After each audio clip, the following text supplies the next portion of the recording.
সংসারে এমন কিছু মানুষ আছেন যাদেরকে আপনার ভালো লাগে, তারা আপনার প্রিয়। আমরা চাই ওনারা আমাদের কাছে থাকুন, আমরা ওনাদের কাছে থাকি। এবার সেই ক্ষেত্রে আমরা তাদের ভালো ভালো উপহার দেওয়ার চেষ্টা করি, কারণ ওনারা হলেন আমাদের প্রিয়। আর তার বদলে আমরা আশা করে থাকি যে ওনারা আমাদের একটু সম্মান করবেন। এবার এই মানুষজন যারা আমাদের প্রিয়, এদের আমরা একটা উপহার দিই, সোনা দিয়ে থাকি, আভূষণ দিয়ে থাকি, হিরে মুক্তো দিয়ে থাকি। কিন্তু যদি ভেবে দেখি, এই সবকিছুরই একটা মূল্য আছে। ভেবে দেখুন, আপনি কি তাদের এমন কোনো উপহার দিতে পারেন যা কিনা অমূল্য? তা এরকম উপহার কি হতে পারে? ঠিক বলেছেন আপনি, প্রেম। এই প্রেমই হলো অমূল্য, কারণ মন থেকে এর উৎপত্তি হয়। না চেয়ে পাওয়া যায় আর না ছিনিয়ে নেওয়া যায় এই ভালোবাসা। ঠিক এইরকমই হয় এই সম্মান। যদি সম্মান করো তাহলে মন থেকে এবং ভালোবেসে করো, ভয় পেয়ে নয়। মনে রাখবেন, যে মাথা ভয়ের দ্বারা নত হয়, বিরোধিতাও প্রথমে সেই করে থাকে। যে মাথা ভালোবেসে নত হয়, তা আপনার জন্য বলিদানও দিতে পারে। এই সংসারের সব থেকে বড় উপহার, সব থেকে বড় বরদান এই প্রেম এবং সম্মান। তাকে সম্মান করুন আর আমার সাথে ভালোবেসে বলুন, রাধা রাধা। সমস্ত মানুষের জীবন কিছুটা সমান হয়। মানুষ জন্মগ্রহণ করে, তারপর চলতে শেখে, জীবনে এগিয়ে চলে, বার্ধক্য লাভ করে, তারপর সমাপ্ত হয়ে যায়।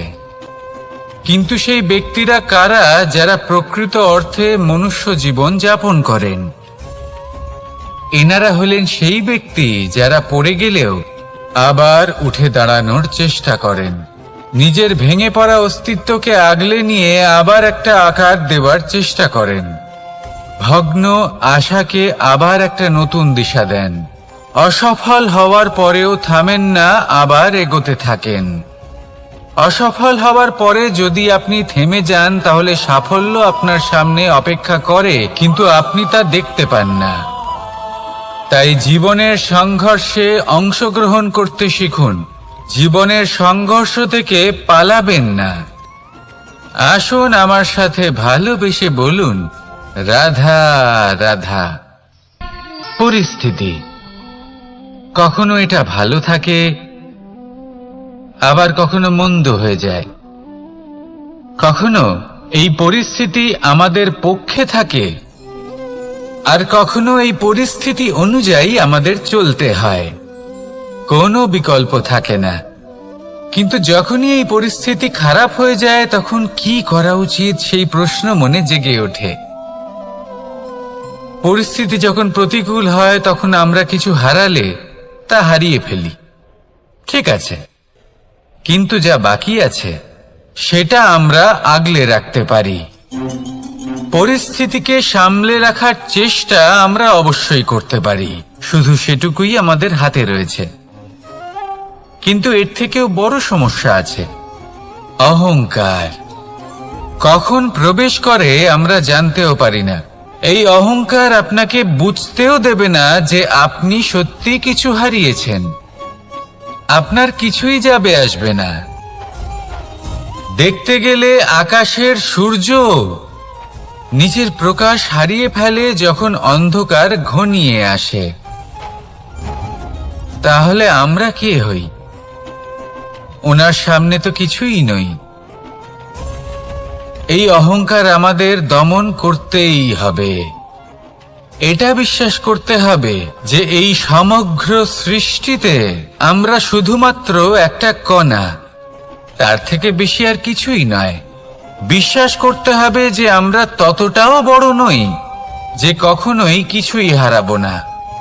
এবার যেদিন এই জ্ঞান আপনি আত্মস্থ করে নিজের আচরণ পাল্টাবেন, মনে রাখবেন সেই দিনই অহংকারকে দমন করতে আপনি পথে অগ্রসর হয়ে পড়েছেন। এই অহংকারকে দমন করুন, আর আমার সাথে ভালোবেসে বলুন, রাধা রাধা। বনস্পতি ফলনের জন্য আমাদের কিসের প্রয়োজন পড়ে? একটু ধরিত্রীর, একটু পরিশ্রমের, আর একটা বীজের। এবার যদি মানুষের কথা বলি, তাহলে এখানে ধরিত্রী হলো মানুষের এই জীবন, যেখানে মানুষ নিজের ইচ্ছের ফল ফুল ফলন করতে চায়। পরিশ্রম হলো আমাদের কর্ম, আর বীজ হলো আমাদের নির্বাচন। আমাদের বেছে নিতে হবে যে আমরা কি বপন করব, আম নাকি ফণি মনসা। এর মধ্যে আমরা কি পেতে চাই? রসালো ফলের ফলন চাই নাকি কাঁটার ফলন চাই, তা আমাদের উপর নির্ভরশীল। কিন্তু একটা কথা ঠিক, লক্ষ্য যেমনই হোক না কেন, জীবন যেমনই হোক না কেন, যদি আপনি লক্ষ্যের দিকে এগোতে থাকেন, তাহলে কর্মের সাথে খামখেয়ালি আচরণ করতে পারবেন না। যদি আপনি এমন করেন, তাহলে এটা আপনাকে একটা অনুচিত লক্ষ্যে পৌঁছে দেবে, সেটা কিন্তু নিশ্চিত। সবসময় এটা মনে রাখবেন, কর্মের সাথে খামখেয়ালি হবেন, অর্থাৎ কর্মফলও আপনার সাথে খামখেয়ালি হবে। তাহলে নিষ্ঠার সাথে কর্ম করতে থাকুন আর নিজের লক্ষ্যকে প্রাপ্ত করুন। আর আমার সাথে ভালোবেসে বলুন, রাধা রাধা। জীবনে এমন কিছু কাজ রয়েছে যা আমাদের কখনোই করা উচিত নয়, যেমন আশা করা। যদি আপনি আশা করেন আর আপনার আশা পূর্ণ না হয়, আপনি খুবই কষ্ট পাবেন। এবার আপনি যদি প্রতীক্ষা করেন, করতেই থাকেন, আর সেই ব্যক্তি যদি না আসে, তাহলেও খুব কষ্ট পাবেন। আর হলো তুলনা। আপনি যদি তুলনা করতে যান, তাহলে এটাই ভাববেন যে হয় আমি বা অন্য কোনো ব্যক্তি, এই দুজনের মধ্যে কোনো এক ব্যক্তি নিকৃষ্ট। আর এই ভাবনাটাই হলো অনুচিত। যদি আমরা কথা বলি সেই সব বিষয়ে যা আমাদের করা উচিত, যেমন পরীক্ষা, এই পরীক্ষা সবসময় আমাদের আরো সফল করে তোলে, আরো শ্রেষ্ঠ করে তোলে, আরো উৎকৃষ্ট করে তোলে। আসন্ন মহাসংগ্রামের জন্য আমাদের প্রস্তুত করে তোলে এই পরীক্ষা। তাই এই পরীক্ষার থেকে কখনোই পালাবেন না, এর সম্মুখীন হন। আর হলো কর্ম। কর্ম করা কখনোই বন্ধ করবেন না। তুলনা করার বদলে কর্ম করুন, প্রতীক্ষা করার বদলে কর্ম করুন, আর আশা করার বদলে কর্মই করুন। জীবন সফল হয়ে যাবে। দেখুন, সবার শেষে সত্যি বলতে এই কর্ম আর এই পরীক্ষা, এই দুই আমাদের জীবনকে সুখী করে তুলতে পারে। আসুন আর আমার সাথে ভালোবেসে বলুন, রাধা রাধা। এই জীবন কিভাবে বদলানো সম্ভব? কিছু মানুষ বলেন যে নিরন্তর কাজ করলে, পুরুষার্থ পালন করলে এই জীবন বদলে ফেলা সম্ভব। আজ আমি আপনাকে বোঝাবো যে এক মুহূর্ত, সময় আর সিদ্ধান্ত কতটা গুরুত্বপূর্ণ হয়। এক মুহূর্তই যথেষ্ট। একটা মুহূর্ত এত শক্তিশালী হতে পারে যে তা আপনার সমগ্র জীবন পাল্টে দিতে পারে। এমন এক সময় ছিল শ্রীরামের কাছে, যখন ওনাকে সিদ্ধান্ত নিতে হয় যে উনি নিজের পিতার আদেশ পালন করতে বনবাসে যাবেন নাকি যাবেন না। উনি সেই আদেশ পালন করেছিলেন, তারপর সময় অনুসারে উপযুক্ত সিদ্ধান্ত নিলেন। আর আজ সকলের মনে বসবাস করেন শ্রীরাম। আর অন্যদিকে আছে রাবণ। ওনার কাছে একটা সময় ছিল, একটা সুযোগ ছিল নিজের প্রারব্ধকে শুভ করে তোলার। উনি ভুল করলেন আর মৃত্যু লাভ করলেন। নির্বাচন সবসময় আপনার হাতে, শুধু আপনাকে সময়কে বুঝতে হবে, সেই মুহূর্তকে বুঝতে হবে আর উচিত সিদ্ধান্ত নিতে হবে, ব্যাস। বুঝতে শিখুন এই সময়ের দাবি কি, বুঝতে শিখুন এই সময়ের ইচ্ছে কি, আর উচিত সিদ্ধান্ত নিন। আর আমার সাথে ভালোবেসে বলুন, রাধা রাধা। মানুষের শরীর থেকে যা কিছু নির্গত হয় সবই পচনশীল, তা থেকে দুর্গন্ধ বেরোয়, একটা ঘৃণাবোধ জন্ম নেয়। আমাদের রক্ত হোক, অবশিষ্ট হোক, ঘাম হোক, নিঃশ্বাস হোক, আবার এমনকি যখন আমরা মনুষ্য শরীর ত্যাগ করি তারপরেও এই শরীরেও পচন ধরে, তার থেকে দুর্গন্ধ বেরোয়। কিন্তু বিষয়টা হলো এটা আমাদের হাতেই নেই। তাহলে আমাদের হাতে কি রয়েছে? আমাদের কর্ম, আমাদের উদ্দেশ্য আর আমাদের বাণী। যদি এইগুলো শুভ রাখেন তাহলে শুধু নিজে সুগন্ধিত থাকবেন না, এই সমগ্র সংসারকে সুগন্ধিত করে তুলবেন। কথায় আছে যে বাণীর থেকে অধিক মূল্যবান আর কিছুই নেই। সেই জন্য যে কোনো কথা বলার আগে নিজের শব্দকে নিজের মনের তুলাদণ্ডে মেপে দেখুন, তারপরে তার প্রয়োগ করুন। কখনো কখনো এমনও হতে পারে যে আপনার কথা কারোর জীবনে আশীর্বাদ হয়ে দাঁড়ালো, যার দ্বারা হয়তো সে শক্তি এবং প্রসন্নতা লাভ করলো। আবার এমনও হতে পারে যে আপনার কথা হয়তো কারোর মনে এমন আঘাত দিল, সে সেই আঘাত কোনোদিনও ভুলতে পারল না।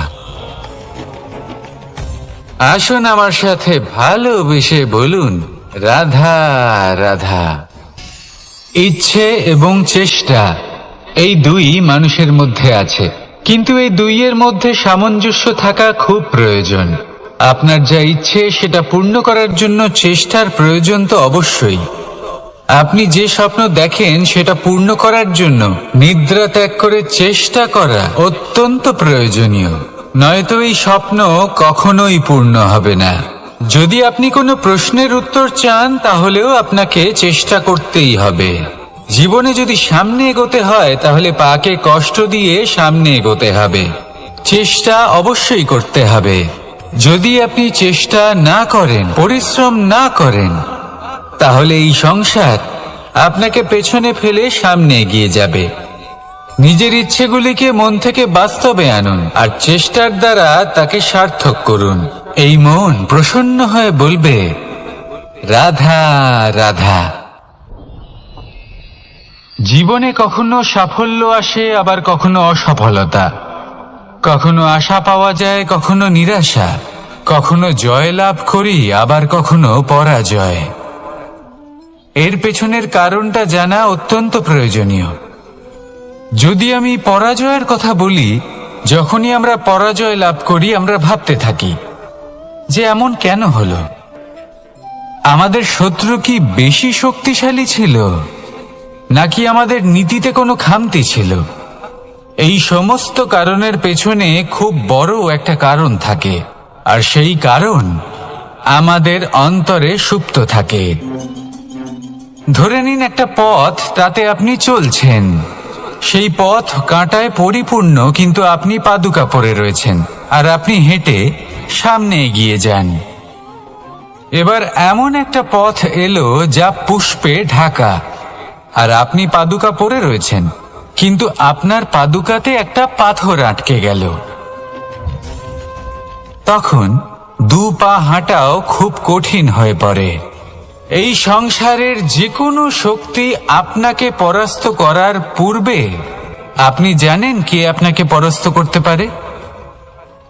আপনার অন্তরের দুর্বলতা, আপনার অন্তরের সেই সুপ্ত শত্রু। আর সেই জন্য ইতিবাচক মনোভাব গুরুত্বপূর্ণ হয়ে পড়ে। ভালো মানুষদের সাথে থাকুন, সৎসঙ্গে থাকুন, বন্ধুত্ব করুন, ভালোবাসুন। এই ভালোবাসা এত শক্তিশালী এক অস্ত্র যাকে ব্রহ্মাস্ত্র পরাস্ত করতে পারে না। এই সমস্যারূপী পাথর কিছুই নয়। আসুন আমার সাথে ভালোবেসে বলুন, রাধা রাধা। এই জীবন আসলে কি? আমরা কারা? আমাদের অস্তিত্ব আসলে কি? পঞ্চতত্ত্ব দ্বারা নির্মিত আমাদের এই শরীর। আর এর মধ্যে পরমাত্মার একটি অংশ আত্মারূপে বসবাস করে। আর যখন এই জীবন সমাপ্ত হবে তখন আমাদের আবার এই পঞ্চতত্ত্বের মধ্যে বিলীন হয়ে যেতে হবে। এটাই সত্য। এবার অনেক মানুষ আছেন এমন অনেক চেষ্টা করতে থাকেন এমন কর্ম করার যাতে এই সংসার তাদের চিরস্মরণীয় করে রাখবে। কিন্তু এই জীবন আসলে কি? সেই সময় যখন আমরা নিঃশ্বাস নিই, আমাদের হৃৎস্পন্দন হয়, আমরা যে মুহূর্তগুলো যাপন করি, এবার এই মুহূর্তগুলিতে আমরা কি করব সেটা অত্যন্ত গুরুত্বপূর্ণ। আমরা কি অহংকার করব নাকি পরোপকার করব? এই সৃষ্টিকে বেঁধে রাখার চেষ্টা করব নাকি নিজেকে উন্নত করে তোলার চেষ্টা করব? এটাই শিক্ষা যে বল হোক বা কায়া, এর প্রতি আমাদের না অহংকার করা উচিত আর না মোহ। শুধু প্রত্যেকটা মুহূর্ত প্রেমময় হয়ে বাঁচুন আর ভালোবেসে বলুন রাধা রাধা। এই সংসারের সব থেকে বড় শক্তি আসলে কি? দৈহিক শক্তি, ভৌতিক শক্তি, রাজনৈতিক শক্তি, স্বর্ণের শক্তি, বিদ্যার শক্তি নাকি মায়ার শক্তি, ভক্তির শক্তি নাকি নিরাশক্তির শক্তি? এই সংসারের সব থেকে বড় শক্তি হলো হাসি মুখের। যদি আপনি এবং আমি এমন কোন সময় হাসতে পারি যেখানে মুখে হাসি আসা প্রায় অসম্ভব, তাহলে বিশ্বাস করুন এই সংসারে কেউ আপনাকে ভাঙতে পারবে না। এটা কিছুটা সেই রেশমের কীটের মতো যে চারিদিক থেকে নিজেকে ঢেকে রাখে একটা খোলসের মধ্যে থাকে কিন্তু জীবিত থাকে। এই হাসি মুখ এটা শুধুমাত্র একটা আবেগ নয়, এটা সংসারের যে কোনো অভাব দূর করে। অভাব আশার, অভাব বিশ্বাসের। এই হাসি আপনার অন্তরে আশার আলো জাগ্রত করে আর এই সংসারের হতাশা দূর করে দেয়। তাই কঠিন থেকে কঠিনতর প্রতিদিন তার জন্য কর্ম করা, দৃঢ় নিষ্ঠার সাথে উত্থান পতনে সামনে এগোতে থাকা আর নিজের লক্ষ্য প্রাপ্ত করা, এটাই কি সাফল্য? যদি আপনার কোনো বস্তু লাভ করতে হয়, কোনো শক্তি লাভ করতে হয় বা কোনো স্থান লাভ করতে হয়, তাহলে তার জন্য এসব ঠিক আছে, কিন্তু বাস্তবে সাফল্য এটা নয়। আপনার কাছে থাকা কোনো বস্তু, শক্তি বা স্থান আপনি কিভাবে ব্যবহার করবেন তা আপনার উপর নির্ভরশীল। যদি তার সঠিক ব্যবহার আপনাকে করতে হয় তাহলে উচিত সময় এবং উচিত স্থানে আপনাকে থাকতেই হবে। একে নিয়তিও বলা হয়। এবার ধরুন এমন কোন গ্রন্থ আছে যা জ্ঞানের দ্বারা ভরপুর, এমন জ্ঞান যার দ্বারা জীবন বদলে দেওয়া সম্ভব। এবার এই গ্রন্থ যদি এমন কোন ব্যক্তির হাতে পৌঁছয় যিনি নিরক্ষর, তিনি কি এই গ্রন্থের সদ্ব্যবহার করতে পারবেন? কখনোই নয়। সেই জ্ঞান দিয়ে নিজের আচরণ পাল্টাতে পারবেন? কখনোই নয়। সেরকমই ধরুন কোন ব্যক্তি যার কাছে একটা অস্ত্র আছে যার দ্বারা উনি শত্রুকে শেষ করে দিতে পারেন, কিন্তু সেই ব্যক্তি হলেন একজন কাপুরুষ। তিনি কি শত্রুকে শেষ করতে পারবেন? তিনি কি জয়লাভ করতে পারবেন? কখনোই নয়। আপনার কাছে কি আছে তার থেকেও বেশি গুরুত্বপূর্ণ আপনি তা দিয়ে কি করবেন। উচিত ব্যক্তির সাথে উচিত সময় উচিত স্থানে থাকা বেশি গুরুত্বপূর্ণ। নিজের গুণের সাথে, নিজের শক্তির সাথে, নিজের জ্ঞানের সাথে উচিত সময় উচিত স্থানে অন্যের যন্ত্রণাকে দূর করা, অন্যের জীবনকে আরো সুন্দর করে তোলা, এটাই হলো সাফল্য। তাহলে সাফল্যের বাস্তব অর্থ বুঝুন, অর্থাৎ নিজেকে আরো প্রসন্ন রাখুন আর আমার সাথে ভালোবেসে বলুন রাধা রাধা।